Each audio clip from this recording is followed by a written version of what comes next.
depois disso, Zeus consegue voltar para a Ilha de Creta, né, rapidamente, para falar com Metis e perguntar se a poção já estava pronta. E ela diz que sim. Então ele vai lá com os Ciclopes e pergunta se as ferramentas que ele pediu já estavam prontas e parte dá uma missão para os Hecatônqueros, né? E com isso ele volta rapidamente para a Ilha dos Titãs, pois o campeonato já era no outro dia. E então chega o dia do campeonato, desse campeonato entre eles. Então assim que começou o campeonato, Deus começou a servir todo mundo, né? E obviamente Cronos estava ganhando. E quando ele percebe que tá todo mundo bêbado, que o pessoal já não está consciente, ele percebe que é a oportunidade perfeita para ele colocar a poção na bebida do pai.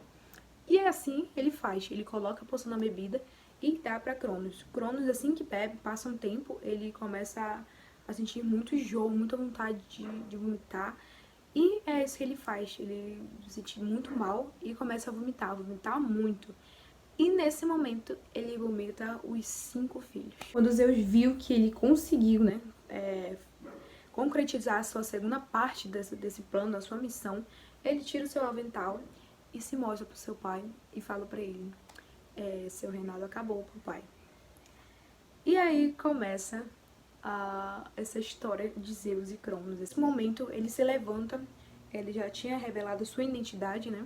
Se levanta e fala para todos os outros titãs que esse é o momento que eles têm para se aliar e ir contra o reinado de Cronos. Só que somente um deles se levantou, que foi Prometeu. Assim que Prometeu se junta a eles com os irmãos de Zeus, eles saem correndo, né, para fora da ilha, que lá já estão os Ciclopes e os Hecatônqueros esperando por eles.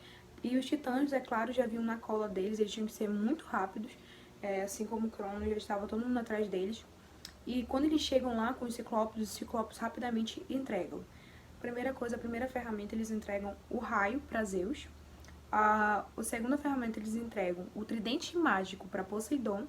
E o terceiro, eles entregam o elmo da escuridão para Hades, que entre uma das funções que ele tem, uma delas é ficar invisível. Bom, e com isso se iniciou a Titanomaquia, tão conhecida Guerra dos Titãs. Durante essa Guerra dos Titãs, Zeus e Cronos conseguiram alguns aliados. Vou citar alguns para vocês aqui de Zeus, né?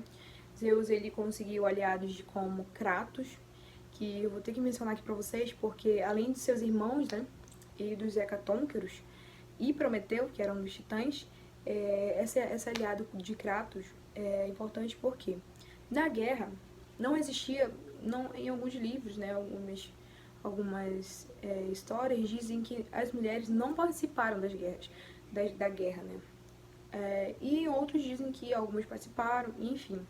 Mais uma que precisa ser mencionada aqui pra vocês, que é a Nike, irmã de Kratos, que sim, também tem relação com a marca, né, Nike, que é a deusa da vitória. Então, ela sim lutou na guerra, aliada a Zeus, e eu precisava mencionar isso aqui pra vocês, tá? Então, essa guerra histórica, ela vai acontecer, e como é muito longa, eu vou contar aqui pra vocês algumas partes importantes, como de um lado nós tínhamos os Hecatônqueros, né, contra os Pérsios, e enfim, um jogava lava, outro jogava rochas. E em um momento desses momentos da guerra, Hades, ele utiliza, né, a sua ferramenta, que é o Elmo da Escuridão, fica invisível e consegue entrar na ilha, né, dos Titãs, e ele consegue destruir algumas armas importantes para eles. Então, se sabe um pouco dessa história.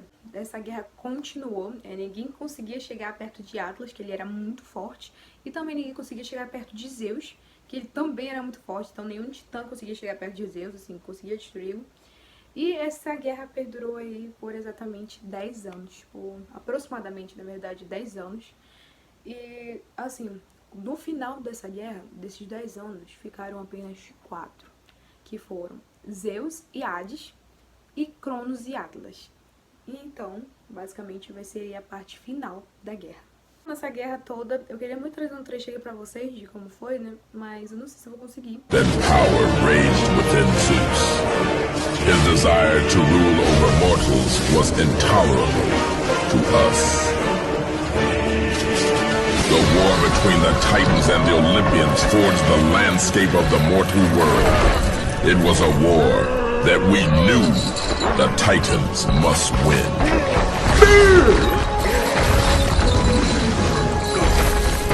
If we lost, it would mean an end to the golden age of the Titan rule. Peace and prosperity for mankind would be no more.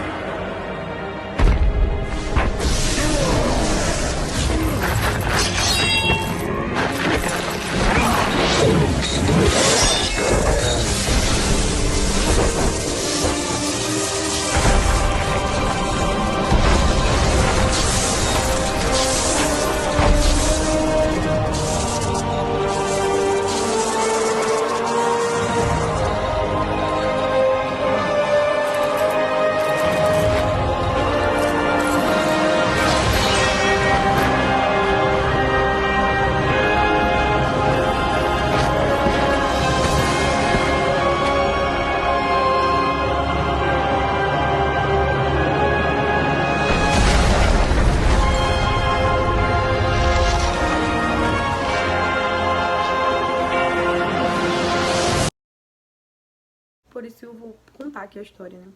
Então Zeus e Hades estão lá, né, nessa guerra, nessa maior guerra, e conseguem encontrar Cronos e Atlas pra ser uma batalha direta entre eles, né? Então nessa batalha, Zeus joga o seu raio e Hades puxa Cronos e eles conseguem derrotar Cronos. Então Cronos vai direto pro submundo. E Cronos indo direto pro submundo, eles conseguem também destruir Atlas, que era o seu braço direito. Só que eles dão um castigo maior pra eles, que vai ser segurar literalmente o mundo. Então, já que eles derrotaram os dois principais, né, os mais fortes adversários, todos os outros titãs acabam sendo derrotados também.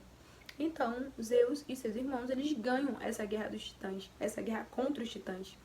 E, após isso, os Hecaton, que eles ficaram responsáveis, né, para proteger agora o portão do submundo, para que Cronos nunca mais saísse de lá.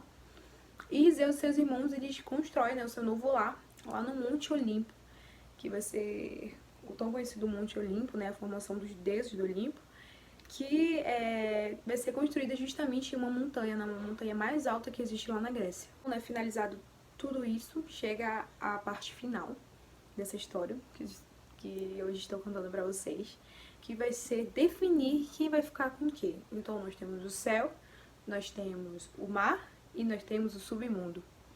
Então, como decidir, o que eles fizeram ali para decidir isso? Eles colocaram 3 pedras preciosas em uma caixa e pensando que Zeus, ele comandou tudo isso, né? Fez toda essa guerra, planejou tudo, ele obviamente se achava assim o soberano, né? Então, o melhor entre os deuses. Então, ele queria muito ficar com o céu. Então ele deu uma espiadinha antes de puxar ali a pedra, né? E pegou o céu, escolheu o céu. Assim como o Poseidon, que não queria ficar com o submundo, porque o submundo é visto por eles como o pior lugar para ficar. Porque ele vai ser odiado por todo mundo, pela humanidade, né? E lá não é um local, assim, agradável para você ficar. Então, quem fosse pro submundo não ficaria muito feliz com isso, né? E então Poseidon também dá uma espiadinha e puxa a outra pedra. E quando ele puxa, Hades vê que os irmãos tinham trapaceado com ele. E então, apesar dele ter ficado chateado com isso, ele não consegue provar que eles realmente trapacearam. E acaba assumindo essa responsabilidade de comandar o submundo. Então Zeus fica com o deus do céu, Poseidon como deus dos mares, e Hades como deus do submundo.